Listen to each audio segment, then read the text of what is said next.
4 राज्यों के चुनाव परिणाम पर बोले अखिलेश यादव, अब इंडिया गठबंधन और मजबूत होगा। आने वाले समय में परिवर्तन का वोट पड़ेगा।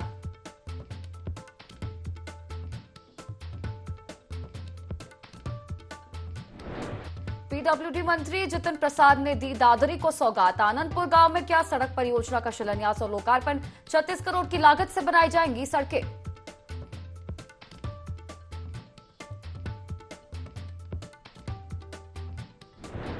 संभल में बसपा नेता रमेश चंद्र बादशाह गिरफ्तार। गैंगस्टर के मामले में की कार्रवाई। नेता को पुलिस ने घोषित किया था भूमाफिया।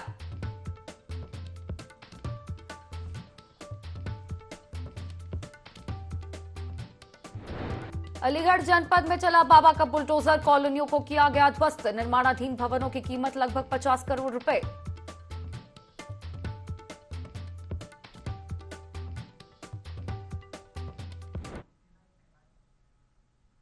नमस्कार, IND 24 देख रहे हैं आप और मैं हूं आपके साथ तिशा। अब हेडलाइंस के बाद सीधे खबरों का रुख करेंगे। बड़ी खबर आपको संभल से बता रहे, जो बसपा नेता रमेश चंद्र बादशाह गिरफ्तार हो चुके हैं। आपको बता दें, पुलिस ने गैंगस्टर मामले में उन्हें गिरफ्तार कर लिया है। पुलिस ने भूमाफिया इनको घोषित कर दिया था और बसपा नेता रमेश चंद्र बादशाह को इसी मामले में पुलिस ने अब गिरफ्तार कर लिया है। पुलिस ने गैंगस्टर मामले में उन्हें गिरफ्तार किया। चेयरमैन पद पर रहते हुए करोड़ों की सरकारी जमीन पर कब्जा किया था और इसी मामले के चलते पुलिस ने गिरफ्तार कर लिया है। तो देखिए, संभल में बसपा नेता रमेश चंद्र बादशाह गिरफ्तार हो चुके हैं। गैंगस्टर मामले में कार्रवाई की जा रही है और नेता को पुलिस ने भूमाफिया घोषित कर दिया था और इसके बाद गैंगस्टर मामले के तहत गिरफ्तार कर लिया है। बसपा नेता रमेश चंद्र बादशाह को पुलिस ने गिरफ्तार किया है। चेयरमैन पद पर रहते हुए करोड़ों की सरकारी जमीन पर कब्जा करने के लिए सरकारी जमीनों को जब्त करने के मामले में पुलिस ने गिरफ्तार किया है।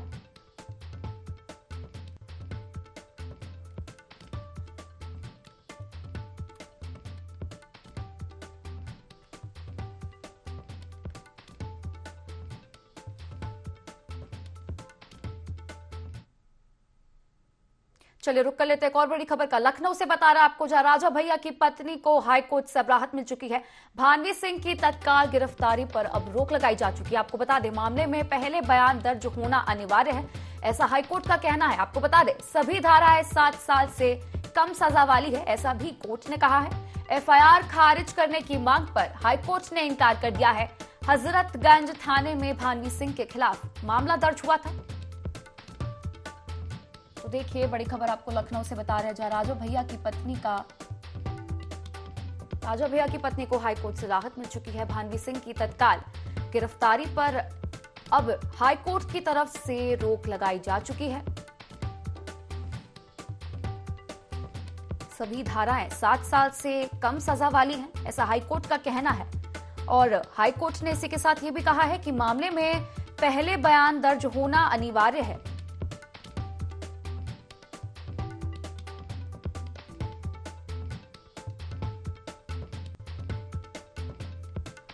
तो देखिए, बड़ी खबर आपको राजधानी लखनऊ से बता रहे हैं, जहां राजा भैया की पत्नी को हाईकोर्ट से राहत मिल चुकी है।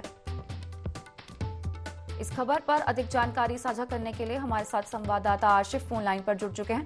आशिफ, राजा भैया की पत्नी को हाईकोर्ट से बड़ी राहत मिली है। भानवी सिंह की तत्काल गिरफ्तारी पर हाईकोर्ट ने अब रोक लगा दी है। क्या कुछ अधिक जानकारी इसको लेकर? जी बिल्कुल, बता दो कि राजधानी लखनऊ के हजरतगंज थाने में भानवी सिंह के खिलाफ मुकदमा दर्ज हुआ था और मुकदमा दर्ज होने के बाद पुलिस एक्टिव भी हो गई थी। लेकिन राजा भैया की पत्नी भानवी सिंह ने अदालत की शरण ली थी और गिरफ्तारी पर रोक लगाई थी, जिसको अब सुनवाई करते हुए जो है हाईकोर्ट ने अब भानवी सिंह की गिरफ्तारी पर रोक लगा दी है और सभी धाराएं 7 साल से कम सजा वाली है, जिसे संज्ञान में लेते हुए कोर्ट ने जो है इस पर इनकी गिरफ्तारी पर रोक लगा दी है। इससे भानवी सिंह को बड़ी राहत मिली है। हालांकि अभी भानवी सिंह की परेशानी जो है कम होने का नाम नहीं ले रही है, क्योंकि राजा भैया और भानवी सिंह के बीच तलाक का मामला जो चल रहा है अभी कोर्ट में पेंडिंग है और मामले में भानवी सिंह को राजा भैया के पिता का भी साथ मिला है। तो ऐसे में कहीं ना कहीं जो है धीरे धीरे भानु सिंह को मजबूती भी मिल रही है तलाक के मामले में। लेकिन जिस तरह से जो मामला दर्ज हुआ था एक दबाव बनाने के लिए, उसमें कहीं ना कहीं जो है भानु सिंह को राहत मिली है। जी जी बिल्कुल, तो कहा जा सकता है उन्हें राहत मिली है हाईकोर्ट की तरफ से। आप बने रहिए हमारे साथ, कुछ और भी खबरों पर आपसे जानकारी लेंगे।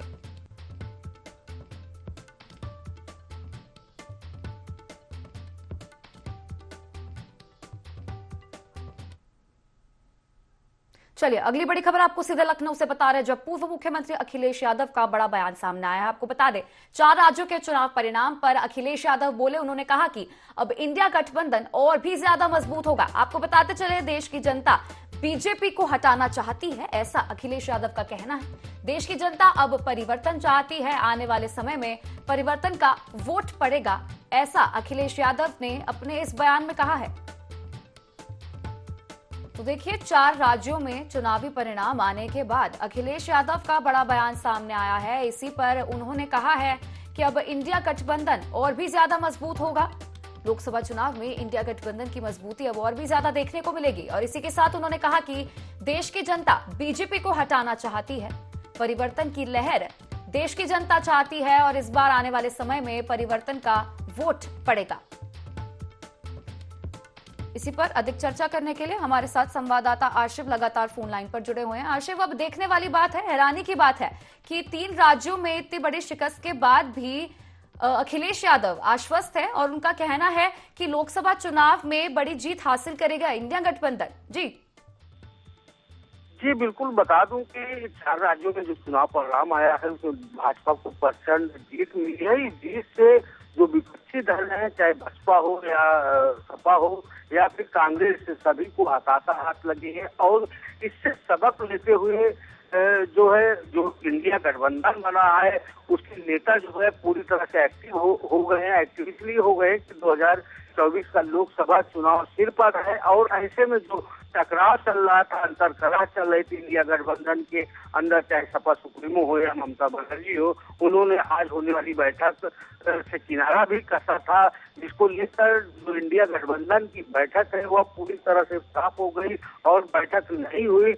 अब जो मुख्य रूप से जो बातें सामने आ रही है उसमें अब एक रणनीति बनाई जा रही है कि किस तरह इंडिया गठबंधन को सक्सेस किया जाए। और मीटिंग के माध्यम से जो मनमुटाव चल रहा है, चाहे सपा का हो या फिर ममता बनर्जी का हो, इस मनमुटाव को कम करने के लिए पूरी तरह से कांग्रेस भी एक्टिव हो गई है। क्योंकि कांग्रेस को भी यह लगने लगा है कि जिस तरह से चुनाव परिणाम आने वाले हैं, ऐसे में बीजेपी आगे भी मजबूत रहेगी और सभी पार्टियों को धराशायी कर देगी। तो ऐसे में कहीं न कहीं जो है अब सपा सुप्रीमो अखिलेश यादव को भी लगने लगा है कि अभी 2 दिन पहले सपा सुप्रीमो अखिलेश यादव का एक महत्वपूर्ण बयान आया हुआ था जिसमें उन्होंने कहा था कि अब अहंकार खत्म हो गया। तो कहीं ना कहीं इस बयान में कांग्रेस पर भी उन्होंने अपनी भड़ास निकालते हुए यह बयान दिया था। और वही दूसरे तरफ ममता बनर्जी की भी नाराजगी सामने आई थी। अगर बात करें दिल्ली की पार्टी आम आदमी पार्टी की, तो आम आदमी पार्टी को भी जो है इस भारी शिकस्त का सामना करना पड़ा था। छत्तीसगढ़ में जो है उनके प्रत्याशियों को बिल्कुल आशिफ, लेकिन हाल ही में अखिलेश यादव का एक और बड़ा बयान सामने आया था जिसमें उन्होंने कहा था कि अब वो इंडिया गठबंधन की मीटिंग में शामिल नहीं होंगे। तो कहीं ना कहीं एक अनबन भी देखने को मिली थी अखिलेश यादव और इंडिया गठबंधन के बीच। जी बिल्कुल, बता दूं कि जिस तरह से जो बयान आ रहे थे सपा सुप्रीमो यादव के, उससे साफ तौर पर यह लग रहा था कि कहीं ना कहीं अब भी नाराजगी बनी हुई है। लेकिन जो ताजा बयान सपा सुप्रीमो अखिलेश यादव को आया हुआ है उस पर जो है अब यह लगने लगा है कि सपा सुप्रीमो अखिलेश यादव इंडिया गठबंधन की बैठक में आगे से शामिल भी होंगे। और उन्होंने 4 राज्यों के चुनाव परिणाम पर भी अपने बयान दिया है।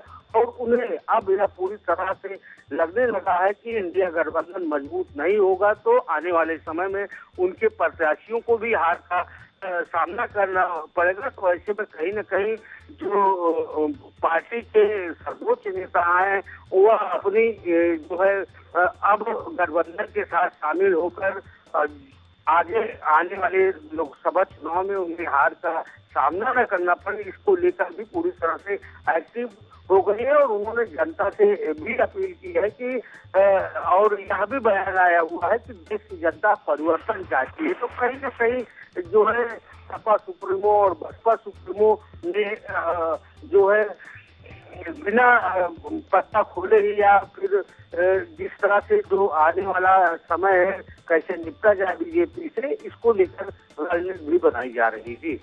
जी चलिए ठीक है आशीष, शुक्रिया आपका हमारे साथ जुड़ने के लिए और ये तमाम जानकारी विस्तार से साझा करने के लिए।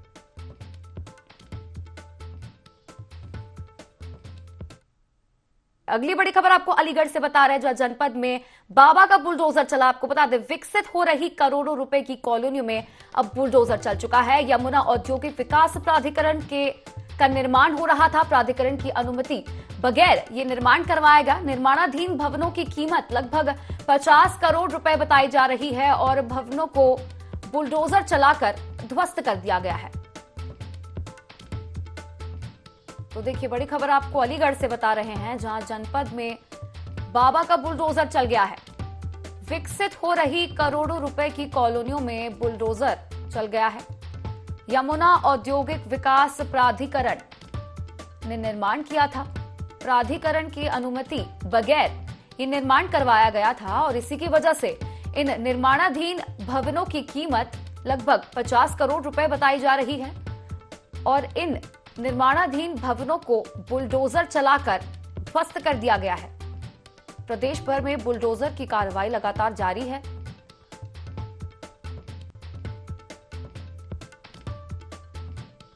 विकसित हो रही करोड़ों रुपए की कॉलोनियों में बुलडोजर चलवा दिया जा चुका है। प्राधिकरण की अनुमति के बिना ये निर्माण करवाया जा रहा था और इन निर्माणाधीन भवनों की कीमत जो है वो लगभग 50 करोड़ रुपए है। इसके बावजूद इन भवनों को बुलडोजर चलाकर ध्वस्त कर दिया गया है। कारण बताया जा रहा है प्राधिकरण की अनुमति के बिना निर्माण करवाया जाना। इस खबर पर अधिक जानकारी साझा करने के लिए हमारे साथ संवाददाता शशि गुप्ता फोन लाइन पर जुड़ चुकी हैं।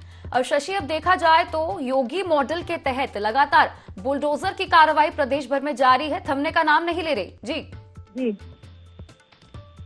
दरअसल पूरा मामला जिला अलीगढ़ के थाना टप्पा क्षेत्र के बनने वाले जेवर एयरपोर्ट का है, जहां एयरपोर्ट के बनने के कारण बस इलाके बिल्डर अवैध कॉलोनी बसा रहे हैं। अब मंगलवार में 7 कॉलोनियों पर कार्रवाई भी हुई है। अवैध कॉलोनियों को लेकर 52 मुकदमे टप्पल थाने में पंजीकृत भी हुए हैं। पहले कार्रवाई होने के बाद ही बिल्डोजर कंस्ट्रक्शन का काम भी चल रहा है, जिसमें टप्पल इलाके में Anand Vihar colony, metro city, सिंगवाल, एकवा green, आशियाना कॉलोनी ध्वस्त, इनको सबको कॉलोनियों को ध्वस्त किया गया है। इनमें 3 कॉलोनियों में 15 हेक्टेयर में विकसित की जा रही थी, जबकि बाकी कॉलोनियां 35 सेक्टर में बनाई जा रही थी। टप्पल इलाके में 20,000 रुपए मीटर के हिसाब से जमीन बेची जा रही थी। यही जमुना विकास प्राधिकरण के OSDG का कहना है कि अलीगढ़ में पूरी छानबीन करके ही आप अपनी जमीन को लें, क्योंकि बिल्डर जहाँ कॉलोनी बनाएंगे वहाँ प्राधिकरण उसे तोड़ देगा। इसका पैसा इन्वेस्ट करने से बहस को झांसे में ना फंसे, बार बार विकास प्राधिकरण के द्वारा यह जानकारी दी जा रही है कि कोई भी जमीन इस तरह की ना ले। जी बिल्कुल, शुक्रिया आपका हमारे साथ जुड़ने के लिए और ये तमाम जानकारी साझा करने के लिए।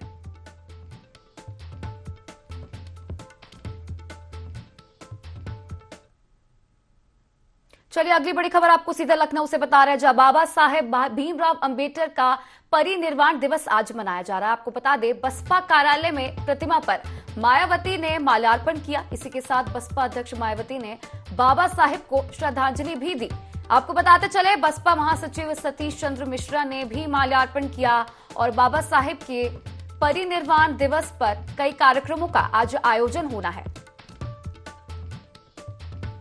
तो देखिए खबर आपको राजधानी लखनऊ से बता रहे हैं, जहां पर आज प्रदेश भर में बाबा साहेब भीमराव अंबेडकर का परिनिर्वाण दिवस मनाया जा रहा है। बाबा साहेब भीमराव अंबेडकर के परिनिर्वाण दिवस को लेकर आज कई कार्यक्रमों का आयोजन भी प्रदेश में किया गया है। बसपा कार्यालय में प्रतिमा पर मायावती ने माल्यार्पण किया।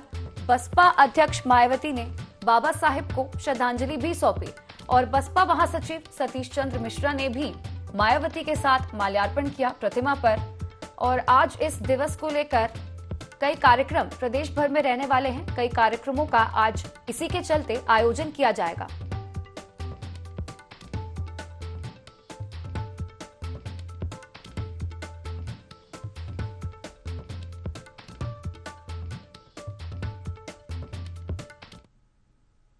अगली खबर आपको ग्रेटर नोएडा से बता रहे हैं, जहां पीडब्ल्यूडी मंत्री जितिन प्रसाद दादरी पहुंचे। आपको बता दें, आनंदपुर गांव में सड़कों का शिलान्यास और लोकार्पण उनके द्वारा किया गया और 36 करोड़ की लागत से बनाई जाएंगी ये सड़कें। आपको बताते चले, जीटी रोड से गांव की सड़कें अब कनेक्ट की जाएंगी। ग्रेटर नोएडा से सभी सड़कें अब कनेक्ट होंगी।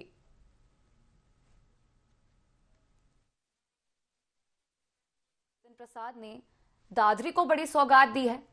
आनंदपुर गांव में सड़क परियोजना का शिलान्यास और लोकार्पण उनके द्वारा किया गया और आपको बताते चले कि 36 करोड़ की लागत से ये सभी सड़कें बनाई जाएंगी।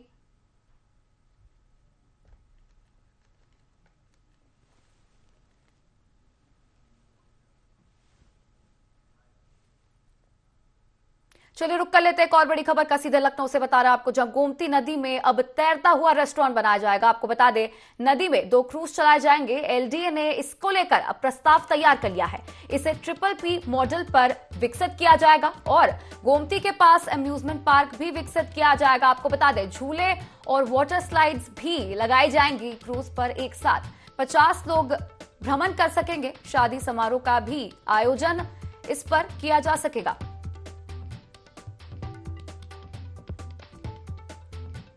तो देखिए, लखनऊ के लिए बड़ी सौगात है ये। गोमती नदी में तैरता हुआ रेस्टोरेंट बनाया जाएगा।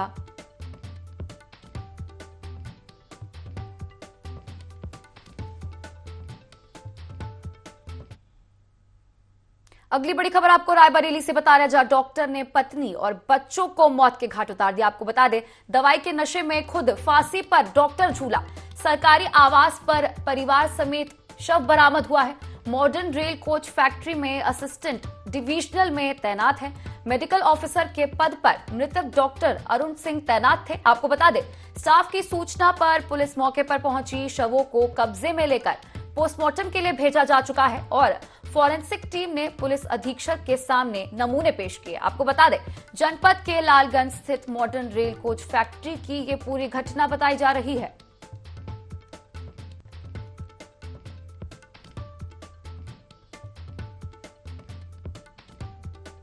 तो देखिए, ये चौंका देने वाला मामला रायबरेली से सामने आया है, जहां डॉक्टर ने पत्नी और बच्चों को मौत के घाट उतार दिया है। खुद दवाई के नशे में फांसी पर लटकते हुए डॉक्टर पाए हैं। सरकारी आवास पर परिवार समेत सभी का शव पुलिस ने बरामद किया है।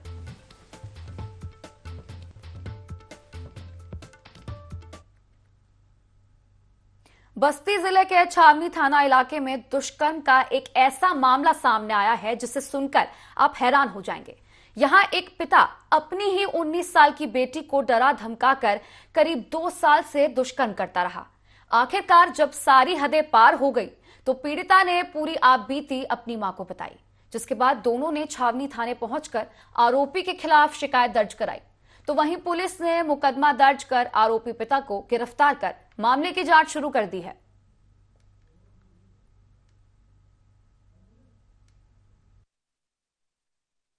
पर एक महिला ने तहरीर दी कि उसकी लड़की, जिसकी उम्र लगभग 19 वर्ष है, उसके साथ लड़की का पिता यानी उस महिला का पति ही पिछले 2 वर्षों से उसको डरा धमका कर उसके साथ शारीरिक संबंध बना रहा था। और इस संबंध में जब उस लड़की ने अपनी मां को बताया तो मां द्वारा थाना छावनी पर आकर लड़की के पिता यानी अपने पति के विरुद्ध तहरीर दी गई, जिसके आधार पर थाना छावनी पर अंतर्गत धारा 376 और 506 भारतीय दंड संहिता एवं 5/6 पॉक्सो एक्ट का अभियोग पंजीकृत किया गया है, जिसकी नियमानुसार विवेचना की जा रही है। और जो अभियुक्त है उसको गिरफ्तार कर लिया गया है। शीघ्र ही उसको माननीय न्यायालय के समक्ष प्रस्तुत किया जाएगा। दिल्ली की रहने वाली मुस्कान अपने पति के साथ अलीगढ़ उसकी बुआ के घर रहने जा रही थी, तभी ट्रेन में दोनों में विवाद हो गया। अब इस दौरान पति ने पत्नी पर ब्लेड से हमला कर दिया और मौके से फरार हो गया। हालांकि मौके पर पहुंची जीआरएफ की टीम ने घायल महिला को अस्पताल में भर्ती कराया और मामला दर्ज कर कार्रवाई शुरू कर दी है।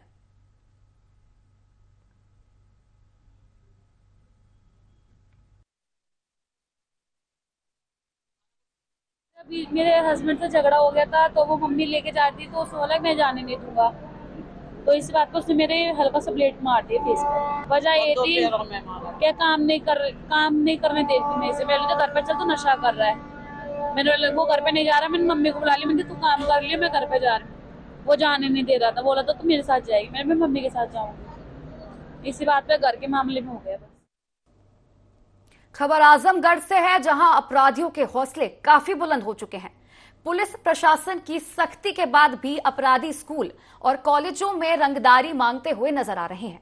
उक्त आरोपियों को पुलिस दलित छात्र की हत्या के मामले में भी नामजद कर चुके हैं। सूत्रों के मुताबिक अपराधियों को पुलिस का संरक्षण है।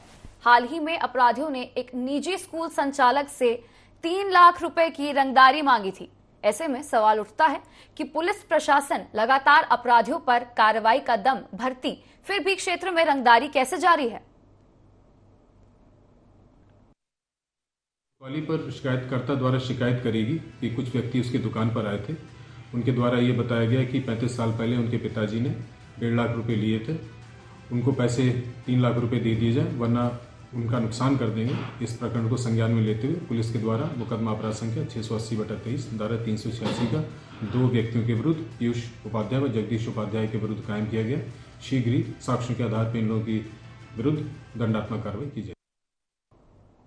अखिल भारतीय विद्यार्थी परिषद के बैनर तले सैकड़ों की संख्या में छात्रों ने जिलाधिकारी कार्यालय पहुंचकर ज्ञापन सौंपा। प्रशासन की अनदेखी के चलते राजकीय इंटर कॉलेज के जर्जर भवन में छात्र पढ़ने को मजबूर हैं। जीआईसी के जर्जर भवन में 2 पालियों में 1400 से ज्यादा शिक्षा ग्रहण करते हैं। जर्जर भवन का निर्माण कार्य जल्द से जल्द शुरू नहीं हुआ तो एबीवीपी ने आंदोलन करने की चेतावनी दी है। वहीं जिलाधिकारी ने छात्रों को समस्या के जल्द समाधान का भरोसा दिलाया। पूर्व आपने देखा होगा कि अखिल भारतीय विद्यार्थी परिषद ने एक हस्ताक्षर अभियान चलाया था। जैसे कि हम देख रहे हैं बांदा जिले के केंद्र में एक बहुत बड़ा विद्यालय जिसका नाम है जीआईसी राजकीय इंटर कॉलेज, जो बांदा जिले के प्रमुख केंद्र में है और यहाँ दूर दूर से छात्र आते हैं अपनी पढ़ाई को पूरा करने। यहाँ देखते हैं कि ज़्यादातर गरीब एवं निम्न वर्ग का छात्र ही पढ़ाई पूरी करने आ रहा है, पर लेकिन उनको कोई फैसिलिटी नहीं दी जा रही। जो इमारत है वो बिल्कुल ध्वस्त हो चुकी है, वहाँ कोई बैठने की स्थिति नहीं है। देखा जा रहा है कॉलेज को 2 शिफ्ट में चलाया जा रहा है ताकि छात्रों को बैठने की जगह मिल जाए, परंतु वहाँ 1400 प्लस छात्रों का एडमिशन है। एक क्लास के अंदर डिवाइड कर दिया जाता है कि एक साइड आप मुंह करके बैठिए, एक साइड आप, और 2 तरह मतलब बैठाया जाता है छात्रों को। फिर भी वो छात्र वहाँ बैठ नहीं पा रहे। वो छात्रों को इतनी ठंडी के दिन और वहाँ उनको ग्राउंड में बैठ के पढ़ाया जा रहा है। छात्र बिल्कुल परेशान हो चुका है, ना पानी की व्यवस्था, ना बैठने की व्यवस्था, हर तरह की बिल्कुल वहाँ जर्जर स्थिति है। झांसी के चिरगांव ब्लॉक के ग्राम करकोस में नहर किनारे से 8 फीट लंबा मगरमच्छ निकला, जिससे ग्रामीणों में दहशत का माहौल फैल गया। हालांकि सूचना पर वन विभाग की टीम पहुंची। ग्रामीणों की मदद से किसी प्रकार मगरमच्छ को काबू लाया गया और उसे बेतवा नदी में छोड़ दिया गया।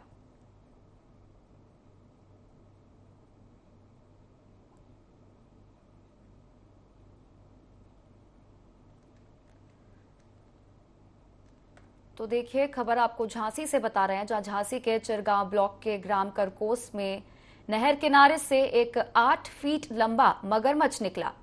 ग्रामीणों में इसके बाद दहशत फैल गई। दहशत का माहौल ग्रामीणों के बीच फैल गया।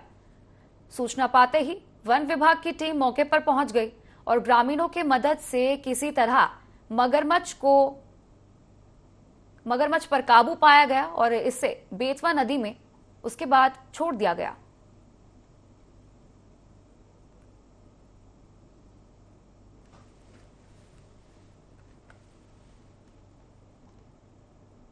प्रदेश में जहां एक तरफ सूबे की योगी सरकार शिक्षा और धार्मिक स्थलों के पास शराब की दुकानें न होने का निर्देश दे रही है, तो वहीं जनपद के आबकारी विभाग के अधिकारियों ने इस निर्देश को दरकिनार करके विद्यालय की दीवार से सटी हुई शराब की दुकान को संचालित करवा दिया, जिसकी वजह से स्कूल में पढ़ने वाले बच्चों के लिए काफी मुश्किल हो रही है।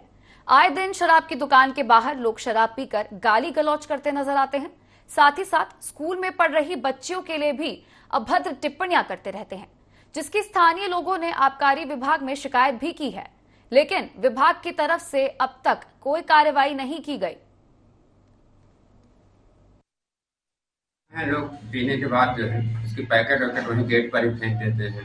अब ऐसे भी बच्चे ग्राउंड में खेलते हैं, उस समय लोग वहीं सामने खड़े होकर के जो लोग नशे में तो करके बाथरूमात करते हैं। थोड़ा शर्म की बात है, बच्चियां बड़ी बड़ी हैं, जूनियर विद्यालय है, समस्याएं हैं। फरसान दुकान का मामला होगा, कंट्री लिकर की शॉप है वो। उसमें ऐसा था कि जहाँ पे वो दुकान चल रही थी वहाँ के मकान मालिक से जो हमारा लाइसेंसी था उसका विवाद हो गया। उन्होंने उस दुकान को खाली करके दूसरी दुकान पर रख लिया। अब दूसरी दुकान जहाँ ले गए खाली करने के पश्चात उसको वहाँ पर भी सुनाई पड़ रहा है कि वहाँ पर भी लोग विरोध कर रहे हैं। अगर उनका मांग जायज है, कोई उनको दिक्कत है, उसके अनुरूप अगर हम देखेंगे, उसमें अगर कुछ उसके अनुरूप नहीं है तो। इसी के साथ फिलहाल इस बुलेटिन में इतना ही। आप बने रहिए IND24 के साथ। नमस्कार।